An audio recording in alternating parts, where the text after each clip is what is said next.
할렐루야. 예.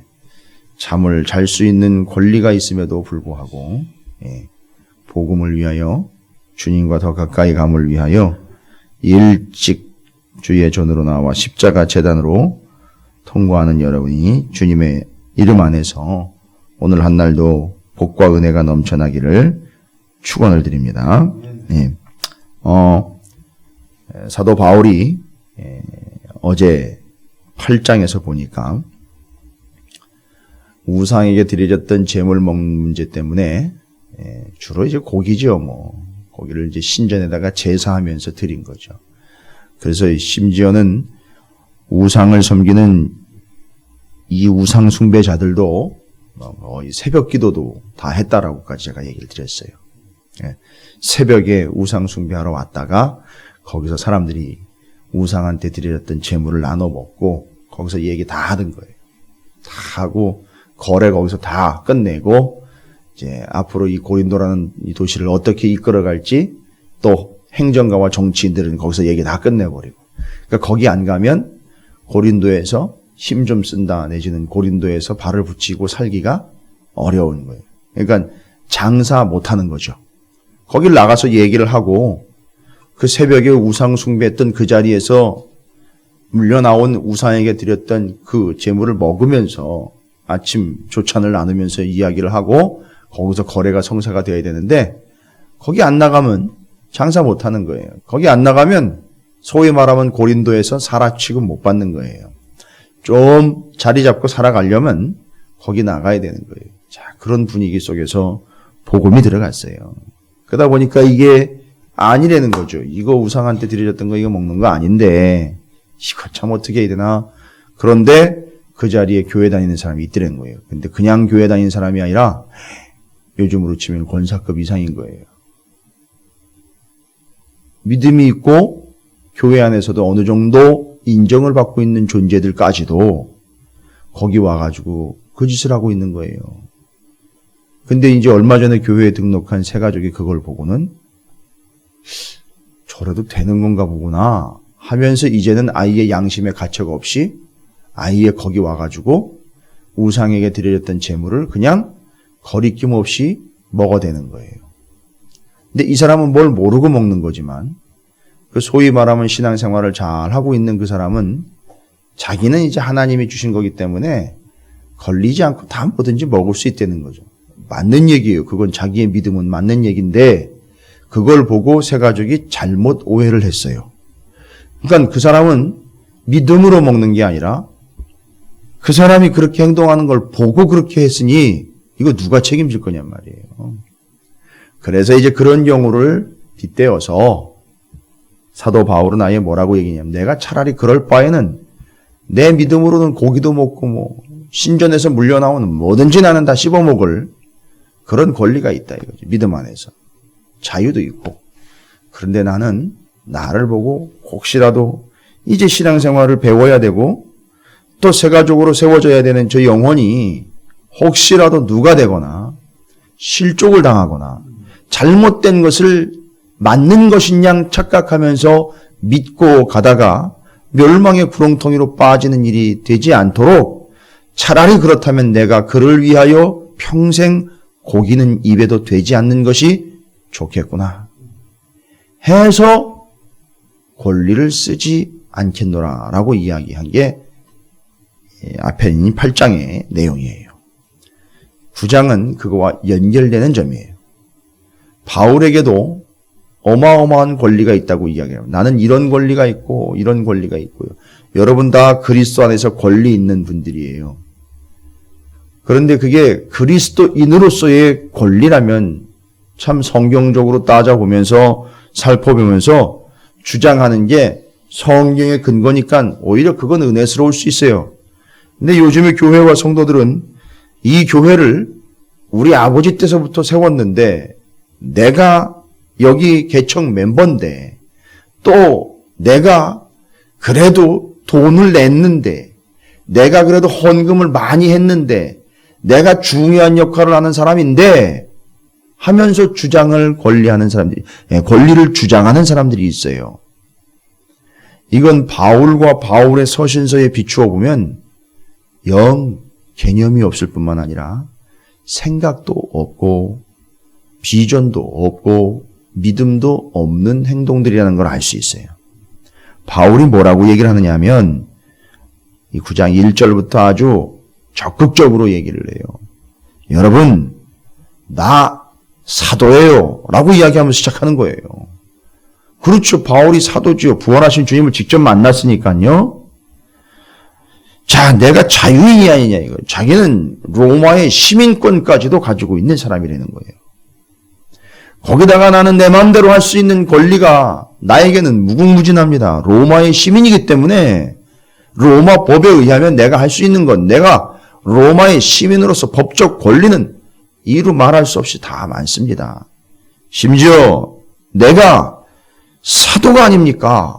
내가 자유인입니다. 나는 내 마음대로 할 수 있어요. 내겐 권리가 많이 있습니다. 심지어 나는 사도까지 됐습니다. 예수, 우리 주를 보지 못하였느냐? 내가 예수를 만났고 주 안에서 행한 나의 일이 너희가 아니야. 내가 지금까지 시시하게 목회한 것도 아니고 내가 예수의 사도로 내 일을 잘 감당했다라는 증거가 바로 여러분 아닙니까? 뭔 얘기예요? 이거는 말을 돌린 거예요. 내가 고린도 교회 내가 개척한 거 아닙니까? 이런 식으로 얘기를 하는 거예요. 이건 자기 자랑하려고 하는 게 아니에요. 정당성을 이야기하는 거예요. 내가 그렇게 한 사람이라는 거예요. 사실이에요. 지금 소위 말하면 자아도취에서 자기 자랑과 자기 교만에 빠져 있는 것이 아니라 사실들을 쭉 열거를 합니다. 뭘 이야기하려고요? 바울에게 이런 권리가 있다는 걸 얘기하려고 쭉 얘기하는 거예요. 여러분 틀린 얘기 아니죠 다? 2절에 다른 사람들에게는 내가 사도가 아닐지라도 뭔 얘기예요? 왜 사도가 아니에요? 다른 사람들한테도 다 사도죠. 그런데 다른 사람들은 나를 인정하지 않더라도 그렇죠. 제가 지금 뭐 다른 교회 가가지고 내가 목사예요 이야기하면 뭐 우리 교회 담임 목사님도 아닌데 뭐 당장 반응이 이런 반응이에요. 근데 바울이 얘기하는 거예요. 다른 사람들한테는 내가 사도가 아닐지라도 여러분 고린도 교회는 내가 진짜 사도 아닙니까? 나 몰라요? 내가 가가지고 거기 교회 개척한 거 아니에요. 거기서 복음에 갈급한 사람들과 만나서 교회가 세워진 게 바로 내가 복음을 전하며 다녔던 그때 이야기가 아닙니까? 2차 선교 여행 때예요. 지금은 3차 선교 여행 중이죠. 2차 선교 여행 중에 고린도 교회가 개척이 됐어요. 그때 이야기를 하자면 쭉 밤이 새도록 이야기해도 부족하다는 거예요. 다 알지 않습니까, 여러분? 여러분 그거예요. 제가 자랑하는 게 아니라 우리 알잖아요. 저 3월 달부터 해가지고 쭉 한 거 다 알지 않습니까? 뭐 이런 얘기인 거예요, 지금. 그래서 내가 사도가 다른 사람들한테는 아닐지라도 너희에게는 사도이니 나의 사도됨을 주 안에서 인친 것이 너희라. 사도 바울은 사도가 맞습니다 라고 여기 인쳤다라는 얘기는 도장 찍어줬다는 얘기예요. 도장 찍어줬다. 서명해줬다. 그게 바로 누구냐예요. 여러분들이 증거 아닙니까? 왜 이런 얘기를 자꾸 할까요? 나를 비판하는 자들에게 변명할 것이 이것이니. 그거 사도 맞아? 바울 그거 거기 뭐 담임 목사라는데 맞아? 사람들이 이야기해줘야 되는 거잖아요. 고린도 교회 교인들이 얘기를 해줘야죠. 맞다. 바로 사도 바울이 우리에게 와서 고린도 교회가 세워졌고 우리는 바로 그 교회의 성도들이고 그는 우리의 목회자이다. 사도다라고 여러분이 이야기해줘야 되는 거 아니냐는 얘기죠. 부탁하는 게 아니라 사실인 거예요. 이거는. 그러면서 얘기하는 거예요. 지금. 자, 이제 내가 그것이 사실이라는 것을 여러분들도 인정하고 우리 서로 인정하는 바 아닙니까? 그렇다면 그 사실을 근거로 바울은 뭘 얘기할 수 있어요? 내가 4절부터 나가는 거예요. 우리가 먹고 마실 권리가 없겠느냐. 여기 우리는 선교팀을 이야기하는 거예요. 선교팀 일행. 같이 선교 다니고 있는 팀 있잖아요. 바울 선교팀. 우리가 먹고 마실 권리가 없겠느냐. 우리가 이런 사도인데 이렇게 개척을 했고 이렇게 사역을 감당하는데 먹고 마실 권리가 없겠습니까? 뭔 얘기예요? 여러분 이 당시에는 순회를 하면서 복음을 전하는 이들이요. 한 교회에 붙박이로 있기보다는 순회를 하면서 교회를 세우고 세워진 교회들을 또 목회자가 많지 않았기 때문에 쭉 다니면서 다시 세우는 거예요. 그래서 여러분 기억하세요?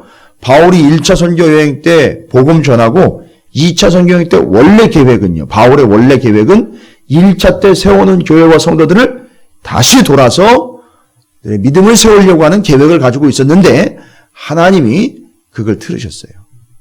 자, 이 바로 이런 개념이에요. 그러니까 그렇게 순회하면서 복음을 전한 지역이나 복음을 전하는 교회에 가게 되면, 성도들에게 가게 되면 당연히 그들이요. 이건 법으로 정해진 건 아닌데 당연한 상황이에요. 그 순회하는 복음 전하는 전도자들을 그 교회에서, 그 가정에서 그 성도들이 맞아서 먹을 것과 잠자리 등을 제공해 주는 것이 이 당시에 일반적인 관행이었었어요. 근데 요한서신에 보면 맞아주지 아니하더라 라는 비참한 상황이 기록이 되어 있어요. 그게 문제성이 얼마나 심각한지를 이야기하는 거예요. 마치 사사시대 때 레위 제사장들이 어디가 제사 드릴 데가 없으니까 어떻게 했어요? 온 산지 사방으로 떠돌아다니면서 제사도 못 드리고 얻어먹는 신세 되는 것처럼, 그리고 남의 가정집에 들어가서 개인집에 제사장 되는 것처럼 그런 형상 되지 않도록 하는 거거든요. 요게 요 당시의 상황이었었어요. 이제 사도로서의 자기 권리를 쭉 이야기합니다. 5절이죠. 우리가 다른 사도들과 주의 형제들과 게바와 같이 믿음에 참여된 아내를 데리고 다닐 권리가 없겠느냐? 결혼할 권리가 없겠느냐 이거예요. 문제 아니지 않습니까? 지금까지 쭉 얘기했잖아요. 또 앞선 그 내용들의 결혼 문제에 대해서 다 얘기했죠. 그런데 자기는 할 수 있음에도 불구하고 지금 혼자 독신으로 지내고 있다는 거고요. 6절에 어찌 나와 바나바만 일하지 아니할 권리가 없겠느냐. 자, 얘기하는 거예요. 지금 바나바하고 바울이네요. 같은 선교팀으로서 함께 했던 이들이에요. 근데 지금 3차 선교 여행 때는 바울과 바나바가 함께하고 있다라는 증거는 없는데, 왜냐하면은 2차 때 갈라졌었잖아요. 그래서 그런데도 지금 바울과 바나바, 그러니까 이 구절만 보면은요, 바울과 바나바가 감정적으로 대립해가지고 싸운 게 아니라는 거예요. 여전히 바울은 지금 바나바와 한 팀이다라고 이야기하고 있죠. 그런 생각을 갖고 있는 거예요. 그러니까 지금 바울과 바나바는 복음을 위하여 서로의 길을, 노선을 선택한 거지 싸워서 안급이 끝까지 갔던 게 아니라는 걸 여러분 아셔야 돼요. 그래서 우리 같은 선교팀 일행들은 나름대로 일도 할 수 있고 결혼도 할 수 있고 다 뭐든지 사도로 부름받았기 때문에 여러분에게 요청할 권리도 있습니다. 그리고 여러분은 우리를 좀 맞아줘야 되는 일종의 의무도 있는 겁니다. 하면서 이야기 들어가죠. 예들을 이제 드는 거예요. 7절, 8절, 9절 일한 것 그대로 보상받을 수 있는 권리가 있다는 거예요. 그걸 얘기하는데 예를 드는 거예요. 7절에 누가 자기 비용으로 군복무를 하겠느냐 생각해 보세요. 돈 주고 가서 자기가 군복무해요? 요즘 생각해 보세요. 자기가 자기 돈 내고 나 군복무 좀 시켜주세요 합니까? 아니요. 군복무하는 대가로 먹여주고 입혀주고 심지어는 월급까지 나와요. 이건 일한 사람이 받는 당연한 대가라는 거예요. 뭔 얘기예요? 치사한 얘기 아닙니다. 바울이 그렇게 열심히 복음을 전했기 때문에 나도 여러분에게 좀 합당하게 대우받을 권리가 있습니다. 이 얘기하는 거예요. 여러분 이거 오해하시면 안 돼요. 목사가 뭐 내놓으라는 얘기하는 게 아니에요. 이 선교팀은 그렇게 해서 선교를 계속해야 되는 거예요. 가는 데마다. 포도를 심고 그 열매를 먹지 않겠느냐? 농부는 당연하지요. 포도를 심었으면 그 포도를 수확을 해서 자기가 열심히 일을 했으니 그걸 먹을 수 있는 권리가 있잖아요. 그렇죠? 군인은요. 자기가 일했으니까 월급 받을 권리가 있는 거예요. 농부는 포도를 심었으니 포도 먹을 권리가 있는 겁니다. 또요.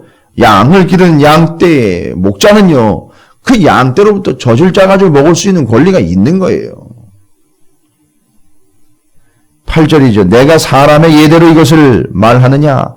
사람도 이런데, 사람의 경우도 이런데, 세상적인 예도 이런데, 율법에도 이런 일이 기록이 되어 있습니다. 말씀에도. 뭐라고 얘기를 하겠어요? 모세의 율법에 곡식을 밟아 떠는 소에게 망을 씌우지 말라 기록하였으니 하나님께서 어찌 소도를 위하여 염려하심이냐. 예, 심지어는 여러분, 곡식을 떠는 소에게도요, 평상시 때는 이렇게 망을 씌워가지고 관리를 하는데, 일을 할 때는요, 일을 하는 것 때문에 힘드니까 치워주는 거예요. 그건 당연한 거예요. 그걸 생각해 주는 거란 말이죠. 그러니까 이게 뭔 얘기냐면 심지어 동물도 그렇게 생각해 주고 배려를 해 주는데 사람이요, 사도인 나는 그런 권리가 없겠느냐는 얘기예요. 심지어 요거 보세요. 소가 일할 때에는 무슨 권리가 있다는 얘기예요, 이게. 재미있는 얘기로 표현하면. 소도 권리가 있는 거예요. 일을 할 때는요. 망을 벗어버릴 권리가 있는 거예요. 왜요? 일을 하니까. 힘들잖아요. 당연히 소는 당연한 건데 뭐 이런 게 아니라 소조차도 일을 할 때는 힘들어 망을 벗어주는 거예요. 그러니까 소도 망을 벗고 일할 권리가 있는 거예요. 뭔 얘기인지 아시겠죠? 바로 그 얘기하는 겁니다. 그러니까 바울은 지금 뭘 얘기하려고 하는 거예요? 나를 이렇게 대우해달라? 아니요. 뒤를 더 보세요. 왜 나한테 이런 식으로 접대하는 거예요? 왜 나를 이런 식으로 대우하는 거예요? 왜 나를 무시하는 겁니까?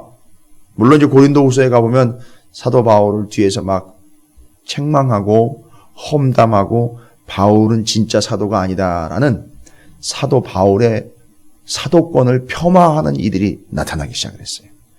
그게 너무 마음이 돼가지고 너무 마음이 아파가지고 바울이 엄청난 영적 스트레스를 받았었어요. 그게 고린도후서에 보면 아주 아픈 마음이 아주 절절히 기록이 돼 있어요. 엄청나게 아프게 했어요, 바울을. 이제 그런 얘기는 뒤에 나오고 바울이 지금 계속 이야기하는 게 자기는 사도로서의 책임을 다했고 그거에 따라서 뭐도 있다는 거죠? 권리도 있다는 거예요. 요구할 권리도 있고 누릴 권리가 있다는 거예요. 자, 그래서 좀 전에 말씀드린 것처럼 그러면 뭐 어떻게 하라는 거야? 뭐 해달라는 거야? 뭐야? 여러분 이렇게 오해하시면 안 돼요. 그건 아주 저 밑 수준에서 이 말씀을 바라보는 거죠. 뒤에까지 보면 또 그런 오해는 이제 벗어버릴 수 있어요. 10절에 오로지 우리를 위하여 말씀하심이 아니냐. 과연 우리를 위하여 기록된 것이니 밭 가는 자는 소망을 가지고 가면 왜요? 밭을 갈아요, 농부가. 소망을 가지고 갑니다. 무슨 소망일까요? 그렇죠. 거두어 드릴 거.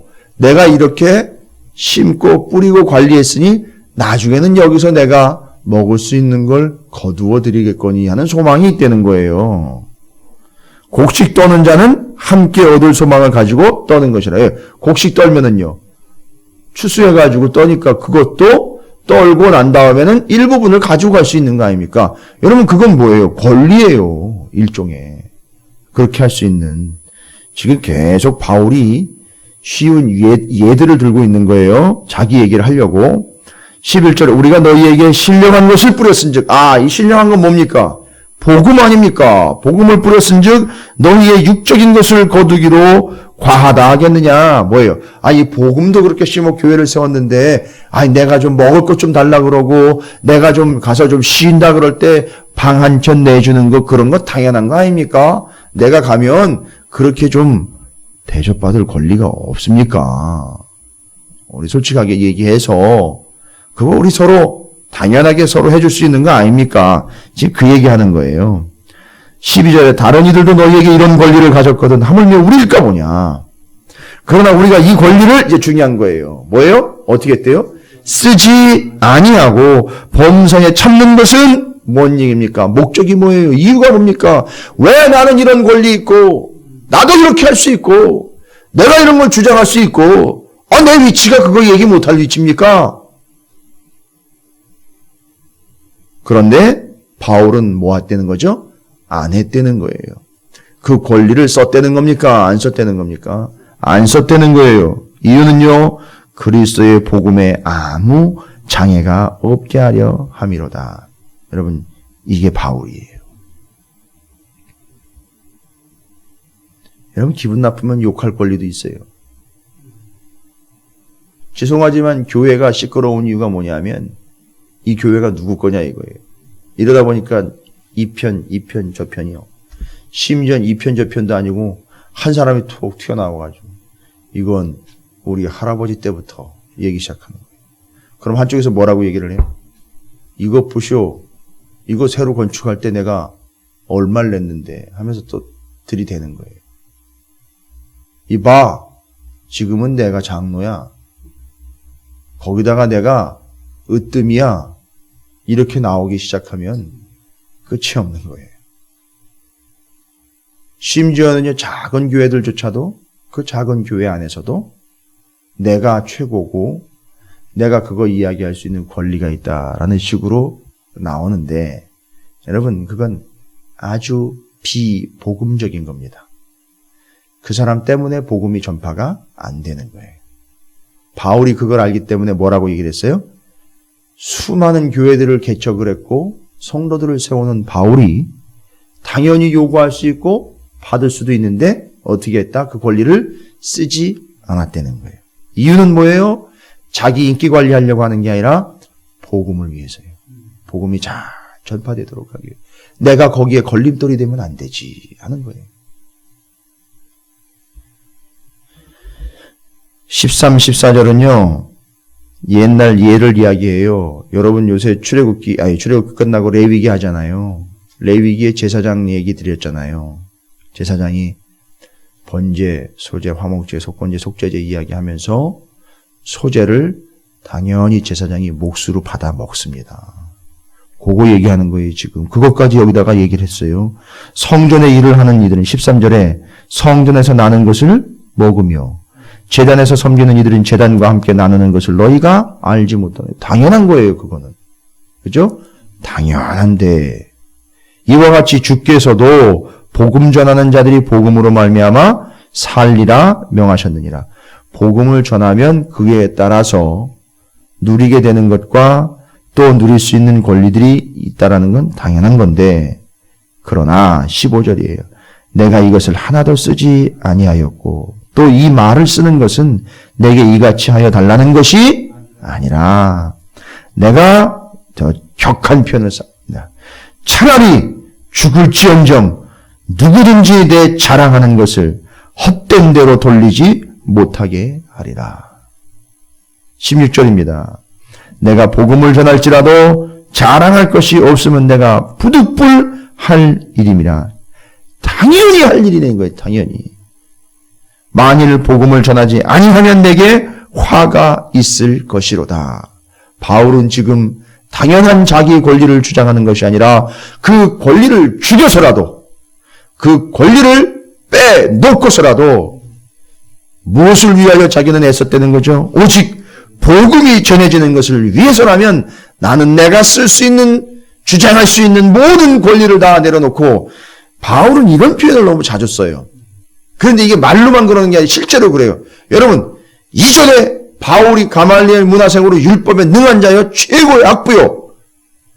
그 위치로 쓴 유대인들 중에 최고의 위치에 있는데 복음을 위하여 복음 때문에 복음을 받아들인 이유로 어떻게 되어버렸어요? 그 모든 것을 다 배설물처럼 여겨버렸다는 거예요. 그 유대인으로서의 모든 권리를 다 버린 거예요. 이건 쉬운 게 아니에요, 여러분. 기득권을 다 포기하고 뭘 붙잡은 겁니까? 복음을 붙잡은 거예요. 심지어 고린도후서에 가면 그놈 가짜야 라고 이야기한단 말이에요. 사기꾼이야. 나쁜 놈이야. 생긴 것도 마음에 안 들어. 이렇게까지 얘기를 한단 말이에요. 그런 걸 다 받으면서도. 그런 오해를 받으면서도. 내가 그런 것, 또 그런 문제들에 내가 내 권리를 주장할 수 있는 바, 내 권리가 없느냐 이거예요. 난 그걸 주장하지 않는다는 거죠. 뭐예요? 이유는 복음 때문에요. 혹시라도 내가 말 한마디 잘못해 내 권리라고 주장해 놓은 그것 때문에 복음에 피해가 가면 안 되니까. 여러분 주의하세요. 여러분이 생각해야 될 것은 교회 안에서의 내 위치와 권리가 아니에요. 혹시라도 내 말 한마디, 내 권리, 당연한 것 같은 내 위치 때문에 오히려 복음의 걸림돌이 될 수 있다는 거예요. 여러분, 하나님이 걸림돌은 제거하십니다. 오늘 저녁이 금요일날 무화과 두 광주리 비유가 나와요. 그 중에 한 광주는 하나님 옮겨 놓으시고요. 그 중에 한 광주는 쏟아버리세요. 걸림돌은 제거하게 돼 있어요. 바울은 그걸 알아요. 그래서 오히려 자기 권리를 주장하면 그것이 복음의 걸림돌이 될 수 있기에 아예 자기 잘난 척하고 자기를 드러내려고 하는 것이 아니라 자기를 권리를 쳐서 그냥 복종해 버린다는 거예요. 권리 쓰지 않겠다는 거예요. 여러분 바울이 이야기하려고 하는 게 뭐예요? 쓸 권리 있죠? 그런데 그걸 쓰지 않는 구속이 아니에요. 쓸 권리가 있는데 오히려 그걸 쓰지 않는 더 적극적인 자유를 쓴 거예요. 이해가 되십니까? 이게 그리스도인은 복음을 가진 대인배들이 하는 일이에요. 소인배와는 달라요. 대인들이. 저는 그래서 복음의 대인이라고 표현을 하고 싶어요. 사도 바울은 복음의 대인이에요. 자기가 권리를 주장하고 충분히 그 주장을 해도 누구도 뭐라고 그러잖아요. 그러나 복음을 위하여 조금이라도 오해의 소지가 있다면 안 하겠다 이거예요. 그래서 그 권리를 아예 쓰지 않는 자유를 쓴 거예요. 여러분, 권리보다 더 강력한 건 복음 안에서의 자유예요. 그래서 바울은 권리를 안 쓴 이유는 오직 복음이에요. 그랬더니만 그 권리를 안 썼더니만 불편하고 힘든 것이 아니라 그 복음 안에서의 참 자유를 누리더라는 거예요. 여러분이 집중해야 될 게 바로 이겁니다. 17, 18절이 이제 마지막으로 이야기하면서 여러분께 말씀하고 있는데요. 내가 내 자유로 이것을 행하면 상을 얻으려니와 내가 자유로 아니한다 할지라도 나는 사명을 받았노라. 자, 18절입니다. 그런즉 내 상이 무엇이냐? 내가 복음을 전할 때에 값없이 전하고 복음으로 말미암아 내게 있는 권리를 다 쓰지 아니하는 이것이로다. 할렐루야. 다 쓸 수 있는데, 권리 주장할 수 있는데 복음을 위하여 쓰지 아니하는 뭘 썼다? 자유를 썼다. 더 적극적 자유를 쓴 겁니다. 여러분, 우리가 조심해야 할 것과 누려야 할 것이 바로 이것이에요. 오히려 여러분에게 권리 있다 하여 그 권리를 함부로 남용하는 순간 복음은 걸림돌에 걸리게 됩니다. 오히려 그 걸림돌이 되지 않고 적극적 자유를 사용함으로 누군가 한 영혼이나 누군가 한 교회나 누군가 바로 하나님을 위하여 그 권리를 사도 바울처럼 죽을지언정 쓰지 않는다라는 명확함이 있다면 그는 주님 안에서의 진짜 자유를 쓰는 사람이에요. 바울과 같은 사람이에요. 조심하십시오. 여러분이 당연하다라고 이야기할 수 있는 그것이 복음의 걸림돌이 될 수 있다는 거예요. 내 위치에서 이 정도 얘기할 수 있지. 내가 한 것에 비하면 이것은 별것 아니지. 내가 한 것 따로 하면 이건 약과지. 예, 조심하십시오. 그건 복음이 아니에요. 그건 그냥 자기 권리 주장일 뿐이에요. 진짜 복음은 그 권리를 죽을지언정 오해받을지언정 복음을 위하여 쓰지 않는 권리가 아닌 복음 안에서의 참 자유를 더 적극적으로 쓰는 것. 아마 이런 교회가 결국 승리하는 교회요, 부흥하는 교회요, 건강한 교회요, 온전한 교회요, 주님 오실 때까지 보존될 교회라고 저는 믿습니다. 그 성도들이 주님 오실 때까지 참고 기다릴 수 있는 존재라고 저는 믿습니다. 여러분 모두가 다 이러한 권리보다는 그 권리를 더 적극적으로 제어할 수 있는 복음 안에서의 참 자유를 누리는 여러분이 되시기를 주님의 이름으로 축원을 드립니다. 오늘 한 날 동안 분명히 이걸 테스트할 순간순간이 올 겁니다. 더 적극적 자유를 사용하시기를 다시 한번 주님의 이름으로 부탁을 드립니다. 오늘 말씀을 기억하면서 하나님이 주실 기회와 내가 권리가 있다라는 것 여러분 제가 인정해 드릴게요. 그러나 권리를 쓰시라고 저는 말씀드리고 싶잖아요. 성경이 그렇게 얘기하고 있지 않기 때문에요. 더 적극적 자유를 활용하십시오. 그것을 쓰지 않을 자유를 누군가를 위하여, 그때를 위하여, 주를 위하여, 복음을 위하여, 교회를 위하여, 공동체를 위하여 쓰지 않을 적극적 자유를 사용하여 여러분이 그 증거가 되시기를 다시 한번 주님의 이름으로 부탁을 드립니다.